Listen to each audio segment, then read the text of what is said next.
Почитувани, сакаме да информираме македонската јавност дека во наредниот период низ целата држава ќе бидат организирани бројни локални референдуми од страна на невладини организации кои официјално се партнери на Соросовата фондација Отворено општество Македонија. Сорос започнува реализација на сценарио со кое практично објавува војна на странските компании кои пројавиле или ќе пројават интерес за инвестирање во Република Македонија.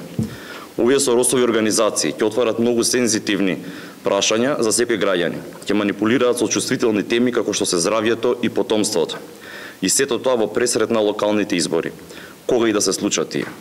Со што ќе се ловат гласови, ќе се креира јавно мислење, ќе се одработува во корист на политичка партија, како и многу пати досега. Сорос повторно ќе крои днината на Република Македонија и нејзините граѓани. Кој е сценариото на Џорџ Сорос во Република Македонија и кои се целите на ова сценарио? Преку референдумите Соросовите организации кои се во коалиција со Социјалдемократскиот сојуз, уште од сега ќе започнат кампањата на СДСМ. Преку покренување на прашања за теми кои се од општ интерес, навидум позитивно и лесно приемчиви кај граѓаните, ќе се пренасочува гласачкото тело кон една политичка партија. Во исто време ќе се развива анимозитет и револт кон политичкиот опонент на Социјалдемократскиот сојуз. Соросовите организации преку овие референдуми ќе се обидат да ги спречат сите иднистрански инвестиции кои треба да пристигнат во Република Македонија, а при тоа ќе се обидат да ги затворат и веќе постоечките. Примарната цел на Соросовите организации е уништување на македонската економија, губење на индустриската и економската независност и најважното губење на енергетската независност на Република Македонија. Целта е Македонија да стане целосно зависна држава и како таква да биде лесен плен и лесна за уценување во однос на надворешната и внатрешната политика. Лесно воочлив е фактот дека сите овие организации со години наназад имаа прилика да ги покренат прашањата за кои сега распишуваат референдуми, но тоа не е во историја.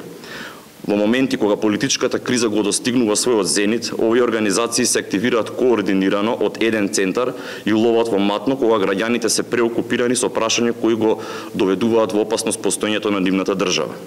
Во моменти кога Македонија е исправена пред најголемите предизвици за незиното постоење, Соросовите организации работат на сценариото македонскиот граѓанин да биде сиромашен, невработен и целосно зависен. Само на таков начин Џорџ Сорос се обидува македонецот да ја прифати политиката која е на негова штета. Во минатото бевме сведоци на голем број вакви иницијативи, шарени протести, извици дека се работи за јавниот интерес.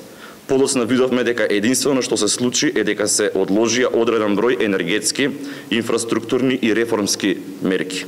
На крајот стана јасно дека целата таа јавна мобилизација води кон тиранската платформа, до обидите за преземање на власта во Република Македонија со мешање на странски држави и до редефинирање и разнебитување на нашата држава.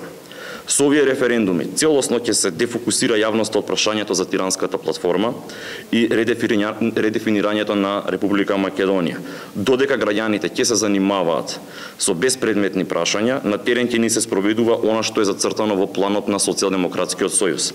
Сакаме да укажеме на целата јавност дека во наредниот период ќе биде под притисок со измислени теми и организирање референдуми, а во исто време во државата ќе се одвиваат антиуставни дејствија.